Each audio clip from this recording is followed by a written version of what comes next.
And so here he is. This is Ben Millington. Welcome to Big Fellas. How you doing, mate? Brilliant, thank you. Yeah, thanks Oh, for having us on, guys. It's an honour. oh, no, you're welcome, mate.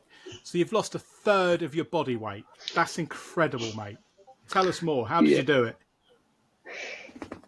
it's all about that longevity, being able to stay consistent with your goals. And one of the biggest things that I say to people is that personally, I set myself goals. So when I originally started at Man versus Fat Football, I was there or thereabouts 102 kilos, which at that time in my life I'd never really taken into consideration. I was one of these men that I was fearful of scales, and until I stepped on the scale that very first week, I honestly didn't know what I weighed. It could have been anything. So sort of seeing for the first time that first week that I was around the 102 kilogram mark, it was a case there or thereabouts setting goals straight away. So seeing for the first few weeks what was achievable. Naturally, as big any bigger guys they'll see immediate results provided you stick to some sort of regime or some sort of diet. But first and foremost, it was about getting into somewhere into those 90s and just taking it from there. And progressively, it just become if you can sort of be competitive to yourself as much as the aspect of what we know Man versus Football brings, but you can be competitive to yourself. But it's all about those highs and lows and understanding that every week isn't always a loss. And even for me, irrespective of what I've lost, I don't turn up to be weighed every single week and have lost. But it's how you feel. So I'll always remember back. I think it was probably sort of like week 4 or week 5 of joining the club, and I'd had some decent sort of losses initially. And that feeling when you step on the scales is probably for a lot of guys, it's the make or break. And it's how you feel if you do gain or if you haven't lost. And for me, just from a personal perspective, it was quite. I was quite embarrassed. I was quite embarrassed that I'd gained because Yeah. You're almost driven by shame, aren't you? And it's that feeling of, I don't want to let my teammates down. Yeah, no, 100%. And it was sort of like, as much as letting yourself down, it's like you say, Mark, you are letting the team down as well, and you want to be positive, positive in terms of your contribution on and off the pitch to the team. But what I do think, though, Ben, is that we're all in the same boat, right? So we all are quite understanding because, like you say, it's not realistic to say you're going to come to Man v Fat and weigh in every week and lose weight every single week consistently. That would take some doing. But you said you were 102 kilos, mate. How tall are you roughly, just to give us sort of an idea of? 5'7". Okay, 5'7". Yeah, so obviously my BMI was pretty high, but nowhere near some of the extremes of some of the other members. But yeah, I generally quite short in terms of my height. So that's obviously a big driver genetically as to why I've gained weight as well consistently. One point I was going to just pick up on, and it's so true, and I guess you put it down to ignorance is bliss. You said before you started, you'd not really been on the scale, so you didn't really have a clear idea of how much you weighed. Is it a case of you probably knew you were getting big, but you just didn't want to sort of go there and step on the scales because then it kind of makes it a bit more real then? Yeah, I've always sort of had a fear of sort of weighing myself, and in all honesty, I didn't really understand my body composition. I didn't really understand what I would if I'd stepped on a scale before Man versus Fat, I wouldn't have really understand what I was reading. If I'd have seen 102 kilograms, I'd have just gone, well, what is like? How does that refer? Having that BMI, that's where the BMI comes in. Whether or not people, there's a lot of skeptics out there whether or not they support the means of BMI, but it at least gives you some sort of better understanding as to where you are in terms of your weight, because naturally there could be people that step on those scales but are healthier individuals of a similar height and weight to me. But I knew deep down, looking at myself, that I wasn't going to pull the wool over my own eyes and say, oh, I carry a large amount of muscle mass. That's why my weight is what it is. And when you look back now and you see the photos of when you started, you kind of, again, like you say, Mark, you come back to that shame aspect because you almost think, why did I allow myself to reach those levels? How did nobody, I was never thought, unfortunately, it isn't the first time in my life that I've lost weight of this magnitude. When I was a bit younger, sort of 18, 19, I went through a similar journey, and it was around about a similar level of weight loss. But I always remember back then that the trigger point for that was sort of an intervention by family, kind of pulling me aside and said, look, I think, without sort of taking offence or hurting your feelings, we think you may be just getting cut adrift a bit in terms of your weight. Are you happy? So it's kind of led a life following that of getting back to those levels, but sort of almost waiting for that intervention. But then the intervention didn't come.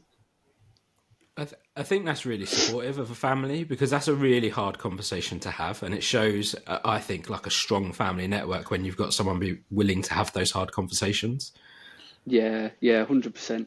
I mean, it hurts initially, but a few hours spent sulking in the corner of the room, and you soon come round to the realization that, well, no, actually, now you've mentioned it, everything in my wardrobe doesn't seem to fit anymore. Yeah. You got to be cruel to be kind sometimes, I think. And I know since losing the weight, my mum said to me, "Guys, there's been many a times where I wanted to sort of just pull you aside and say, look, Mark, come on, this is getting a bit out of hand now." But it's difficult, isn't it? And it's a tough conversation. So I'm not going to criticise if someone doesn't, but it does take a lot of balls, and it takes a lot for the family just to sort of come around you and say, look, we're saying this for the right reasons. We love you. We care about you. We are a bit concerned. Yeah, no, 100%. I think as well as us as humans, when you get to know individuals, and you'll have examples yourselves in mind, but how we view people, we see quicker in individuals when someone's gained or lost weight than you do in yourself. Whether that's just the frequency that we view ourselves in the mirror, or whether or not it's easier to sort of take a step back and view an individual. It's the same in the workplace. You'll whether or not it's conscious or you make it known, but you'll see individuals who have maybe gained large amounts of weight in a short space of time, or vice versa, and it is noticeable, but it isn't so much noticeable in yourself for one reason or another. No, I think that's.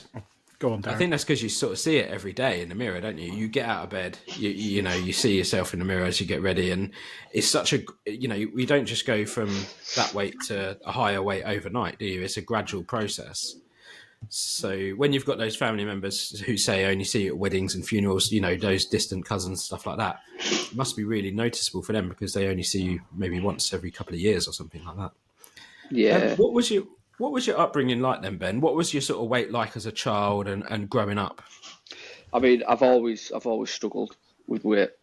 I wouldn't say from a very early age, but I would say definitely from sort of an early pubescent sort of the beginnings of secondary school and beyond. I've always been one of the unfortunates that's just gained massive weight. More so, rather than delving into the world of genetics and using that as a get out, but it absolutely wasn't necessarily that, but it was from a very, very, very poor diet, poor eating habits. I had a very, very, very narrow spectrum of foods that I would eat growing up, for one reason or another, and those happened to generally fall upon the ultra processed food. It wasn't so much from peers or anything like that. It was just generally I was a very fussy eater. So that in turn led to going through secondary school and early adult life, just generally being on the heavier side in terms of weight, and struggling with that kind of aspect. Yeah. And so let's fast forward a bit. So then you said, when you're in your younger years, you had a family intervention which kind of spurred you on to lose the weight, but that didn't come round this time. So what was it that got you to a point that says, you know what, enough's enough, I need to start taking control again? I mean, as far as the trigger goes, again, kind of like I mentioned, I had an inkling that perhaps my weight was starting to creep up to a level that I wasn't satisfied with. I always said to myself when I first lost the weight initially, I'll never ever do that again. Like I can't do that again. But life as well just gets in the way, and you enter into to different circumstances and fatherhood, and it just becomes easy, just conveniently selecting food groups that you maybe shouldn't. But I think the single biggest trigger was probably just that sort of the way in which clothes fit and weren't fitting, and just starting to sort of take a real good look in the mirror. But I remember sort of like I looked back to what I'd done previously when I lost the weight first time round, and one of the biggest contributing factors was at that time in my life I was fortunate enough to partake in sort of a weekly football, just sort of an hour's six-a-side each week, and I always sort of attributed a large amount of the weight loss to being sort of physically active. Even if it's just an hour or two a week, it can make a massive difference if you then coincide that with any form of sort of balanced diet. So I remember I was sort of driving through my local city, and we've actually got like a banner outside a Barber's in the north side of our city, and it's obviously an advertisement for Man versus Fat, but it's got quite a unique tagline on it. So the banner, it's very minimalistic, but it simply reads something like 95% of players who join lose weight. And then I read that it was Man versus Fat. And initially, when you sort of see a banner, but you think, I've never heard of that locally. Like that must be in reference to something that isn't in Carlisle where I live. But then obviously went on. The second I got home, I was looking online. There's a Man versus Fat Carlisle. I was like, and I remember sort of thinking to myself, this seems too good to be true, that you could just join basically a fat club that plays football. Like this doesn't seem like, but no, I mean it isn't. But that goes back to the advertisement side of things, where maybe if it had been a bit better advertised, I would have joined earlier. But that's naturally irrelevant. But yeah, I remember sort of right, that's a trigger point. I'm going to join this football, but I'm going to lose the weight because I know fine well when I join that my current physical condition is going to hamper my performance on the pitch.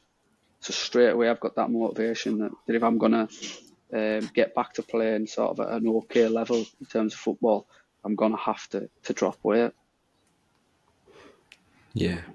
And what sort of food did you sort of go for then? Because Man v Fat, they have the resources around food, don't they? Like how many carbs you should be eating, and there's, I think it's called the dugout, right? But what was your sort of food journey then? How did you get on it with the food? On the flip side of, so for me, I went from one extreme to the other. So my initial daily intake of calories, for instance, would be circa 3,000 calories a day. Ultra high processed foods, ready meals, microwavable foods, snacks, chocolate, anything that it was a car crash of a diet. But one extreme to the other, moving into sort of very, very, very disciplined calorie controlled diet, which I was able to maintain of around, well, initially I was working to around 1,000 calories a day, which where it sort of brings me into sort of the intermittent fasting side of things. So I still to this day maintain an intermittent fasting diet. It isn't quite as restrictive as 1,000 calories, but it won't ever exceed 1,500 in a day. Wow. And my sort of intermittent window will fall around a 4-hour period between 5 p.m. and 9 p.m. every day. Wow. That's just something my body's got used to. So it's just like a 4-hour window where I'll take on, I'll either take on one large meal or I'll take on two smaller sit-ins. But it just works for me, unfortunately, and that's where the aspect of it not everything works for everyone, and it's about finding something that suits. And when you first enter that world of dieting and dealing with hunger and managing hunger, I wouldn't necessarily recommend it to anyone. I would say you need to find what works for you. And I was somebody who, irrespective of how bad my diet got or how negative food became as a relationship with me, breakfasts were never something that I indulged in or take on, I would literally get to around dinner time, and that's when my negative diet would kick in, and from then till late hours until bedtime, it would be just a continuous sort of intake of negative food. So I sort of harnessed that. Well, let's not necessarily have breakfast, despite what people might say is good or positive. Each to their own, in my opinion. So I never take on breakfast. And that my body works to that cycle. I don't naturally feel hungry on a daily basis till around that sort of tea time, 4-5 p.m. period. So it's about looking at yourself and say, right, well, in the early sort of outset, try and understand when you get hungry, if you can, monitor that, record that if you need to, and look at pushing your food and you're eating around that. And if intermittent fasting is something you want to do, then that'll massively benefit you, because unfortunately people hear the words intermittent fasting and they go, oh, well, that just means I just don't eat between certain periods. Yeah, that's kind of the gist, but it needs to fit with what your body demands are gonna have, because it would be ridiculous to sort of say, well, my intermittent fasting period whereby I don't eat is when I'm most hungry. That just wouldn't work. And again, I think that's where people fall foul with sort of attempting those sort of methods. Yeah. Do you think... Sorry, I was just going to say, just a very quick question. Do you think that a lot of hunger in this country, so a lot of people who get hungry, because I often think this about myself, are just craving food, so maybe craving sugar, or, it's more a habit thing than actually needing to sustain yourself? Yeah, 100%.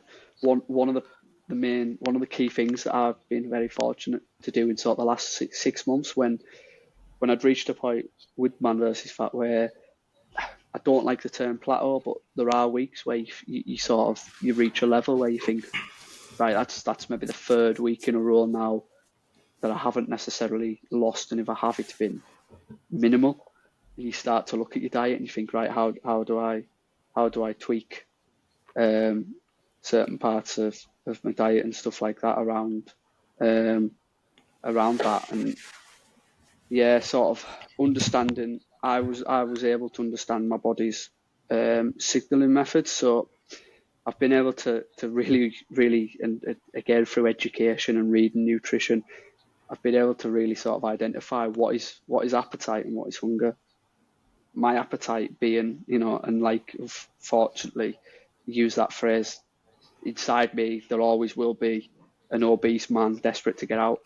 Like, and again, and I don't know how it sits with you guys, but one of the cliche things that you often get asked when you've lost a lot of weight of people who maybe haven't been down that journey is, oh, I bet you can't eat as much as you can, or I bet you don't get as hungry, or anything like that. Not for me. I feel I could sit down in front of a meal now and I could eat exactly what I could then if I wanted to. Yeah. But it's understanding what is appetite and what is hunger, and I've always been, my appetite has always dominated my hunger. So going back to the original question, it's more, I'm very, very good at now sort of understanding my body's natural signals to around sort of when I'm actually hungry, and that is more of a physical response as opposed to sort of the chemical reaction in the brain, sort of saying, because it's Saturday right now, I know I'm not physically hungry, but if you put a plate of food in front of me, I could eat it. So that's where it's understanding that there's a fine line between hunger and appetite.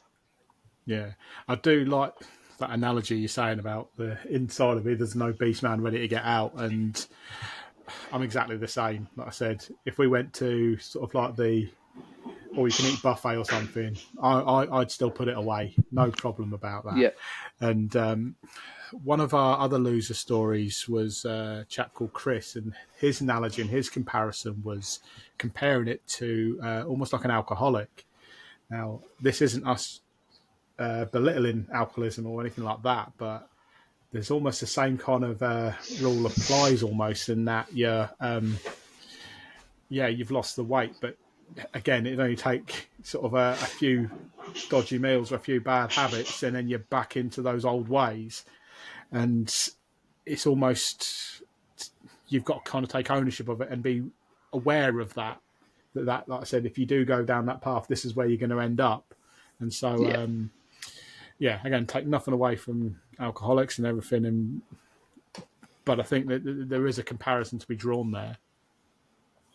Yeah, no, 100%. Yeah, 100%. But it's one of those. It's like, I just think people just naturally think that because you've lost weight, that everything that's gone before that got you there will have just evaporated. But I still crave. It doesn't matter what you're gonna still have those, because unfortunately you've had a negative relationship with food, or you've had a negative lifestyle, rightly or wrongly, whether or not it's something you enjoyed. I mean, there's no shame in saying that I love unhealthy food. I obsess about food. That's just the way it is. But unfortunately, it doesn't suit where I want my body to sit. But one of the key. Go on. No, sorry. One of the key things that you see as well, people falling foul of when they're sort of new to the dieting industry, or they're new to Man versus Fat, is you've got to be very, very careful that the eating habits that you take on now don't breed a negative relationship with food, because certain food groups shouldn't necessarily be just massively omitted as you can't go there. And as soon as I often tell people the same, as soon as you prohibit something, it almost becomes more desirable, and it's just going to eat. It's just going to eat you alive. I live by the thing of, I love pizza. If I want a pizza, I will eat a pizza. It is pretty simple as that. Rather than let the cravings eat at me for days and days and days, and then eventually probably go to the other extreme and binge and probably have 2 pizzas. If the urge is really there to have one, I'll have one. But it's about making adjustments in your following days to offset that, which you can do. You can't control what. If you're going to do something now, and you can't control the past, but you can control what your next few days look like. Yeah. No, it's so true. That kind of leads on to a question I was going to ask. So, with the fasting is actually something we've come across quite a lot, isn't it, Mark, within the loser stories? So, a lot of successful people that we've spoken to actually also do fasting. So I think that's really good. But you've only got, was it a 5-hour window, I think it was, to eat. So within that, what sort of foods are you tending to go for? You say that you're sort of not fighting those cravings, but is it still more healthy foods? Yeah, so I'll tend to base it around sort of the high protein, white meat sort of diet. Again, I'm very fortunate that I love chicken, that kind of thing, chicken, turkey. I'll eat it. I'll eat it till the cows come home. Pardon the pun, but it's not something I ever get bored of. But my meals will not be what I see other people attempting this journey being. I've never had a salad in my life. Never will. No interest in it. And I've lost what I've lost, and I've never had salad. So it'll be sort of based around a fairly even three-way split between sort of like high protein meat, a source of carbohydrates, which if you can keep as clean as possible, and obviously if you can incorporate some sort of veg into that, then great. Yeah. So again, if you can, and again, it's not something I would necessarily recommend, but if you can be as boring and as routine as you can with your meals, in terms of, I would eat chicken, rice, veg. I would eat it every night of the week. I'd eat, if I had to, it wouldn't bother me. And do you have to keep yourself really hydrated as well? I do to a certain extent, yeah. So I try to take on the majority of hydration during those fasting periods. So naturally, it should, depending on what you interpret breaking a fast as. I'm not a big sort of coffee or tea drink or anything like that, but I'll maybe have one coffee during the day. But I'll take on quite a lot of fluids. But my single biggest Achilles heel when it comes to taking on anything is carbonated drinks. It's not something I'll ever cut out of my life. Again, it's probably good advice for somebody starting out on the journey. Sort of say, well, pick 3 sort of fundamental ingredients in your daily diet that you can probably not live without. And for me, one of the single ones would be sort of like Diet Coke, that kind of thing, sugar-free, fizzy drinks. It's just an obsession I've got, and it'll never change. But it's all in moderation. You've got to try and keep a lid on it, and balancing it out with water during the day. And then when it comes to meal times, that's when I'll sort of sit down. I'll drink sort of carbonated drinks, but there's probably no limit to what I'll end up drinking fizzy pop, because like I say, it's. But again, it's finding that, that sweet release. I'm somebody who, even though I've mentioned about sort of like love pizzas and that kind of thing, the biggest thing for me is sweet food. My biggest craving, should we say, would be anything sweet.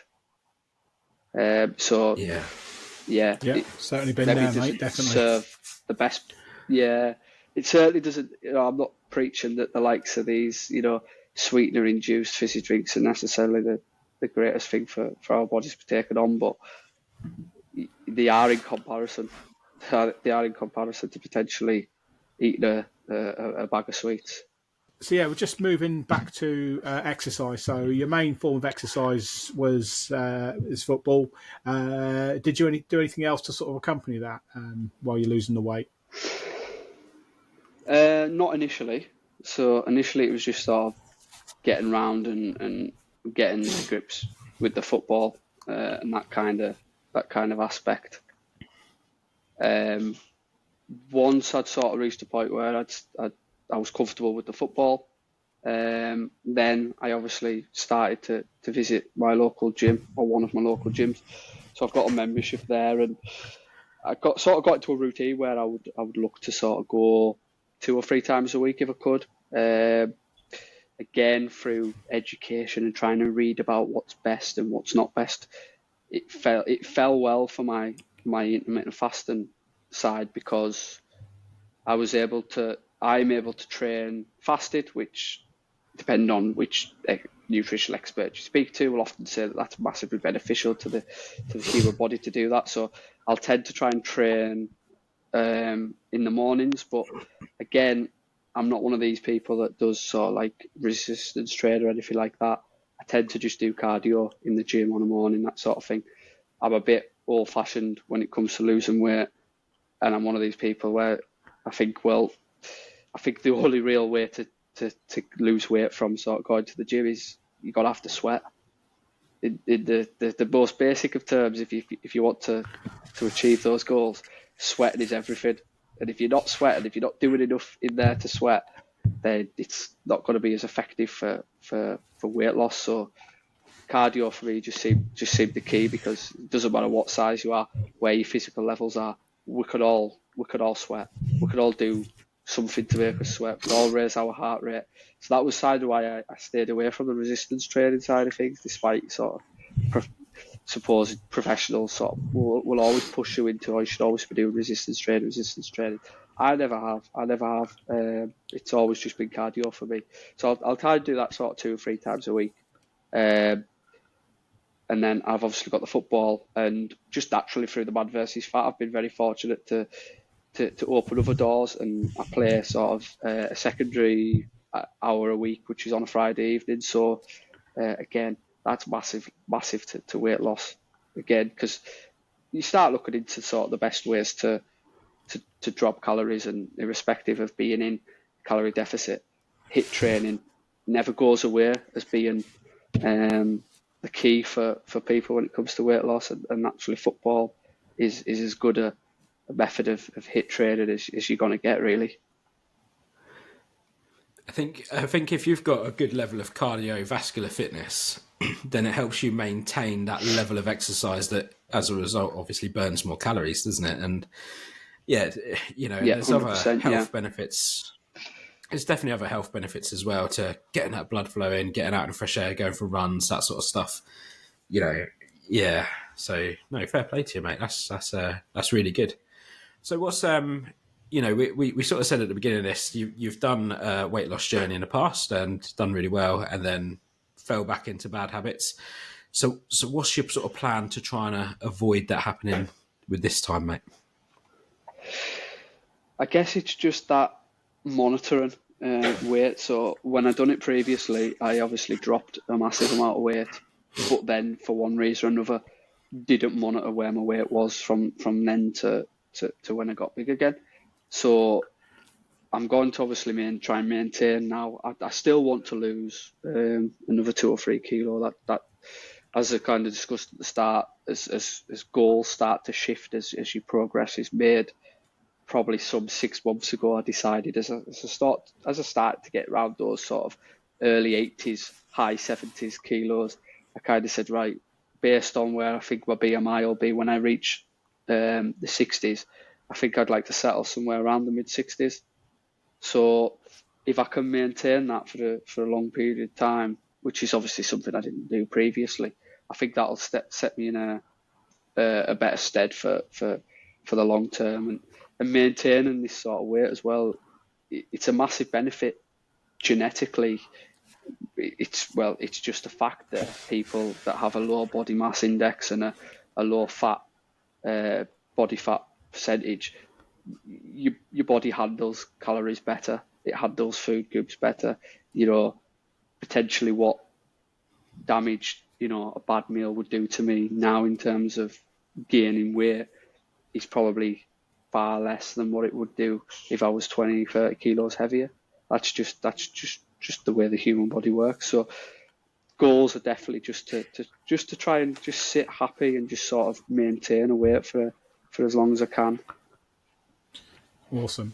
So the scale is looking smaller these days, or the number on the scale is looking smaller. I guess your trouser size is smaller. What other benefits have you noticed since losing the weight? Just mobility. One of the biggest reasons that obviously I recently done a local news article which got some recognition, and one of the key points I'd sort of mentioned in that interview is I've got two young daughters, 2 and 5. But one of the hardest things for me when I was of a bigger size was being able to get around a soft player. I remember sort of clambering after a then 3-year-old who was straight up these padded stairs. I remember sort of coming up after her and just almost bereft of air, and almost feel the sweat sort of starting to run down my head, and you just naturally think to yourself, this isn't right. At the time I was like 31, like this is I shouldn't be struggling to get round here. I should be, in effect, if I was an athlete, I would be in my prime. So that was a big thing that's changed for me, that ability to sort of keep up with activities and have a better relationship with those. But the single biggest thing, and it will always apply to men regardless of what their status may be, is the mental health thing. And you can't get away from that. It's always going to promote better mental health, whether or not you're somebody who accepts that you suffer from bad mental health or not bad mental health. It will always have a positive impact on it, and it doesn't matter which way, because it's just natural. If you're going to look in a mirror and see that there's less of you and that things fit better and you feel better and you're moving better, it's naturally going to make you happier. And I've always been someone in the past that has struggled with negative mental health. Sort of historically, I've never ever, it wasn't until recently that I've ever looked back and said, well, yeah, that weight, or the weight that I sat, was a direct had a direct influence on my mental health. It was almost oblivious to me at the time. So looking back to when I was previously sort of that size. Yeah. So you attribute your mental health struggles to your weight. You see the direct correlation there as such. I do. But unfortunately as well, having sort of being a sufferer in the past with sort of negative mental health, reaching out and getting help for that kind of thing. You've obviously got a number of avenues you can go down, one of which is the most common, which would be the medical source. But naturally, unfortunately, if you, for instance, be prescribed with an SSRI, one of the single biggest side effects that you would then have would be an increase in appetite, therefore leading into an increase in weight.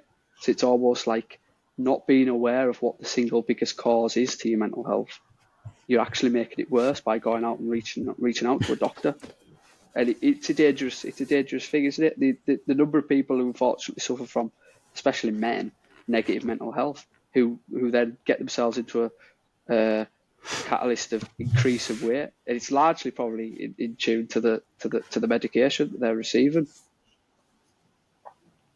That's crazy when you say it, isn't it? Yeah, unfortunately, I don't think when it comes to men's mental health that we consider enough a change of lifestyle as being potentially the biggest benefit. It's too easy to sort of, too overprescribed, or men are just overprescribed sort of drugs that will sort of trick the human brain to think that they are happy, when in fact there are probably very, very physical reasons they're not. And in a lot of men, and as much as unfortunately men, whether it be a stigma or not, don't seem to want to accept that they've got weight issues or that their weight issues are bothering us. I think as we move into sort of modern times now, one of the best things that's come about with the likes of Men v Fat and all those kind of things is that the stigma around men sort of not caring about weight, and it doesn't matter what, you get that, it doesn't matter what size I am, it doesn't matter that I'm big, men are meant to be big, this is what we do, we drink beer and we eat pies, that's what we do. That's sort of changing, and there isn't that sort of negative, stereotype that there was sort of 20, 30 years ago. Yeah, and I think we see that a lot in younger generations as well. They're more health conscious now than they certainly were when I was young.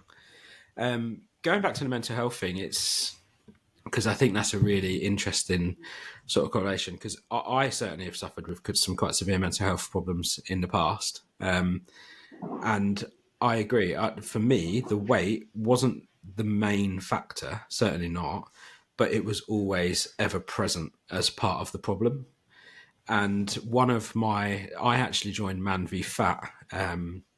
Mark had put a post out on Facebook, and I remember sitting down and talking about doing it with my therapist, which was really hard at the time. And that was now for me probably about 1.5 years ago, Mark. But that certainly in those early stages of treatment with my therapist, that was a huge thing. And I remember sitting there in the meetings with her and saying, I managed to go this week, and being quite proud of that fact. But going out every week, I now play like yourself. I play on a Thursday or Friday night. I'm about to play on Sunday in the Man v Fat 11s. You think, crikey, that journey has been so big. And I think you're absolutely right. I think getting on top of obesity, rather than just giving people pills all the time, would be a great form of treatment, definitely. Yeah, no, I 100% agree. And you just don't know as well. It's like getting back to that, like some people suffer from bad mental health, but you're very fortunate if you sort of know why. Unfortunately, especially in men, we might not know why. And it's like you said about the therapists and stuff like that, they are key to people unlocking what it is that's causing that negative mental health. For me, I was one of the people that would put it to the side. I'd just sort of say, I don't have this mental disorder, or I don't have this anxiety, this depression. It doesn't affect me. It's stigmatized. It doesn't affect men, or it doesn't affect me. And you don't look into it. You don't realize, and you just let everything bottle up. Yeah, and I think certainly when we're younger as well, there's a real element of ignorance surrounding it. And there's two things I'm kind of thinking here. I was kind of chatting about it with my stepson. He's 17, and he's just like, nah, depression ain't a thing. It's not real. You just got to snap out of it. And I'm thinking, if only you knew, mate. But then I realised, but when I was his age, that was how I thought. And so that stigma around mental health probably stems from that age, where when you're 17, 18, you think you're indestructible. And as soon as you get that bit older and life comes at you fast, you then have to start, you may sort of reevaluate that. Touch wood, I've been fairly lucky with mental health. but I've had friends that have struggled with it, and it was then when it kind of I woke up to it and said, actually, there's a bit more to this than what I first thought. So I had a rough divorce and I had my challenges then, but other than that, touch wood, I've been all right with it. But certainly, I think it's just having those conversations and understanding it a bit more, and because there's again that stigma, and that stigma is eroding. It's not like it was 10, 15 years ago or longer, where it was something we could just sort of sweep under the carpet. We are, as a species, blokes talking about this stuff more, and it's definitely better for us. Yeah, no, I think that's absolutely right. Yeah, 100%. I think that's right. Recommend. Go on, Ben. You go. You go, Ben. No, sorry. I mean, 100% recommend to any man that even if you don't think you're suffering, if you don't feel yourself or you don't feel in a really good place for whatever reason, it doesn't matter why. Reach out and talk to people. It doesn't always have to be professional either. It can just be support groups, peer groups, man versus fat if you're part of it. Just reach out and speak to people, because it's only if you speak to people and especially professionals that you're going to understand why you're feeling that type of way.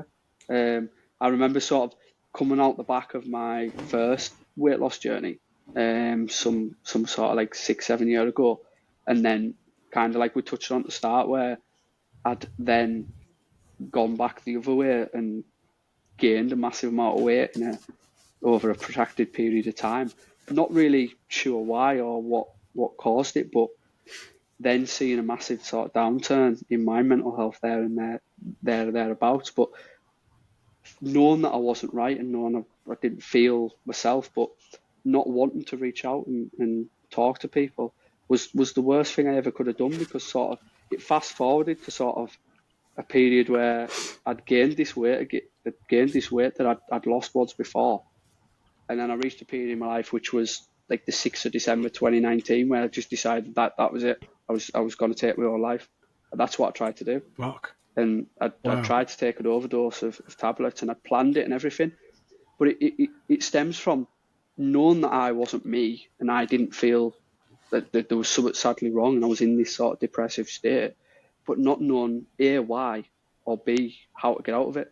But it's like you say, Mark, absolutely 100%. You talking to people is the way out of it. It is the way out of it, because it might not be the direct way that you better yourself, but it will identify where you're going to go and how you can get better. Absolutely, mate.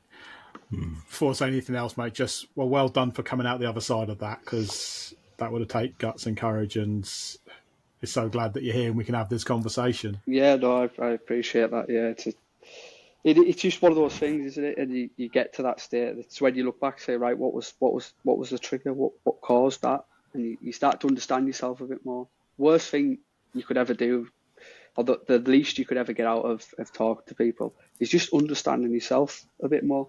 What's bad about understanding? Like, you want to understand? I want to understand every little part of me if I can. Like, who wouldn't? It's the only body you're gonna get, isn't it? So that's it. That is it, mate.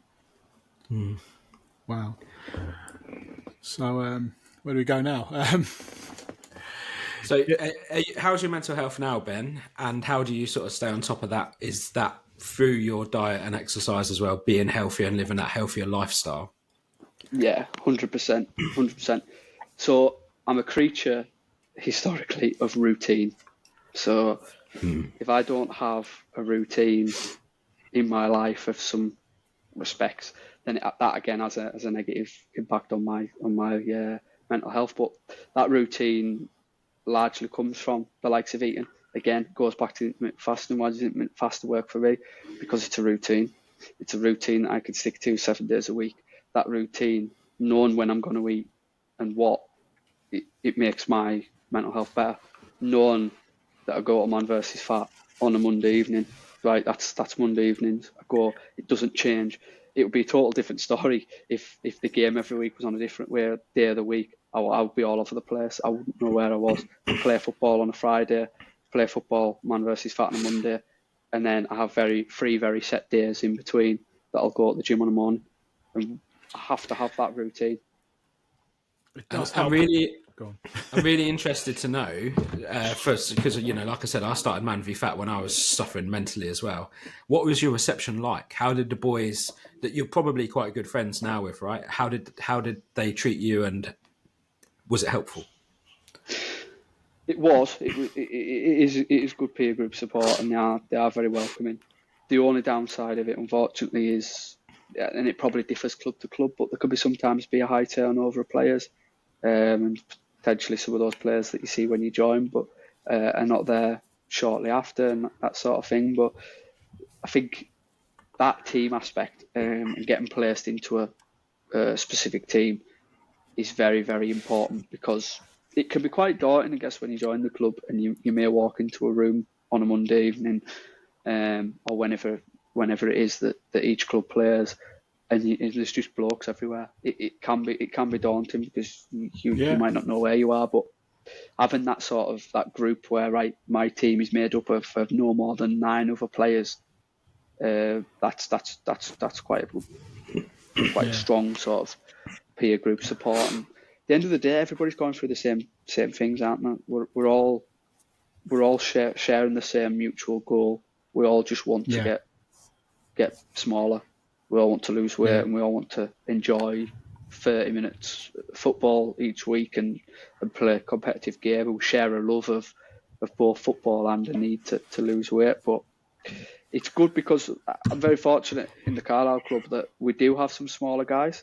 So you've got that aspect where you can look at them and say, oh, well, it doesn't just end when I reach that point.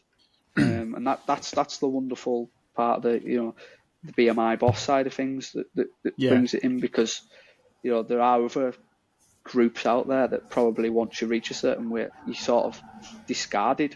And that was my initial sort of fear, because unfortunately I'd already sort of done it before. I was in no doubts that I would achieve what I set out to achieve. It was what was going to happen after it. And initially the fear, until I understood the club and how it works, was initially that, once I potentially reach a certain weight, is that it? Am I made to leave? Do I not get to partake? Am I not part of it? How does it work? But fortunately, you can stay and you could offer out that spot to other people.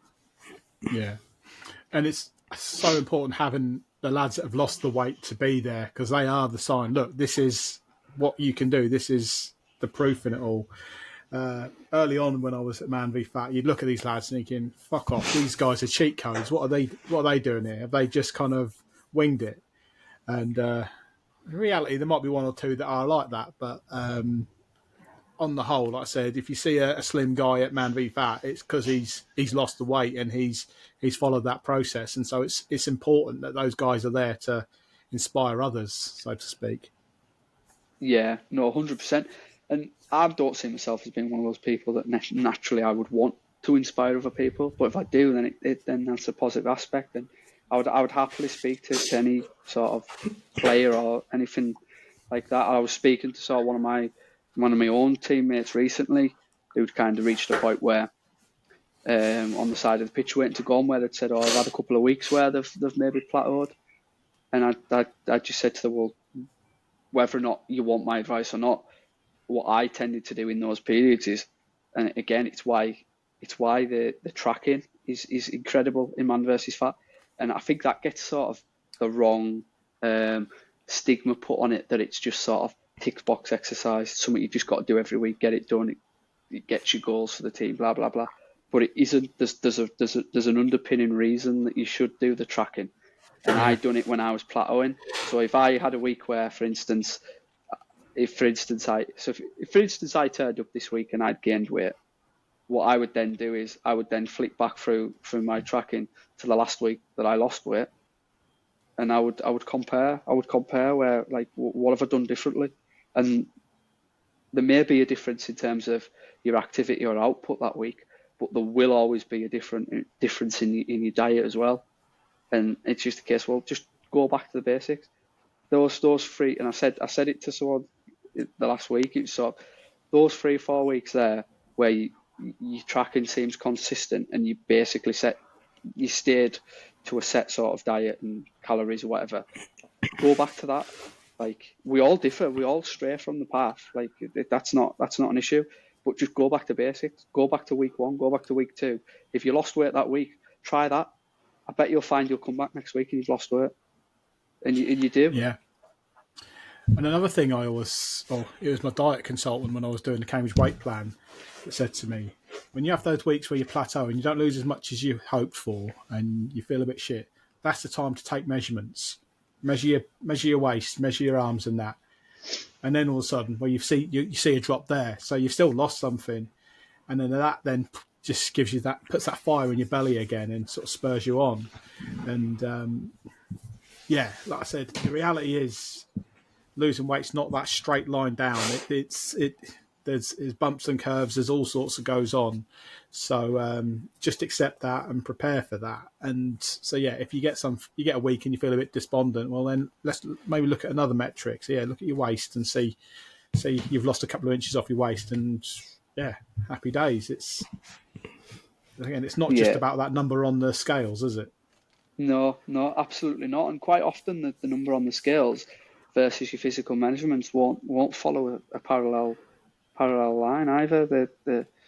I remember there was a point where I didn't feel like I know for a fact on the scales that I was probably 10, 15 kilos different, but didn't physically feel any different.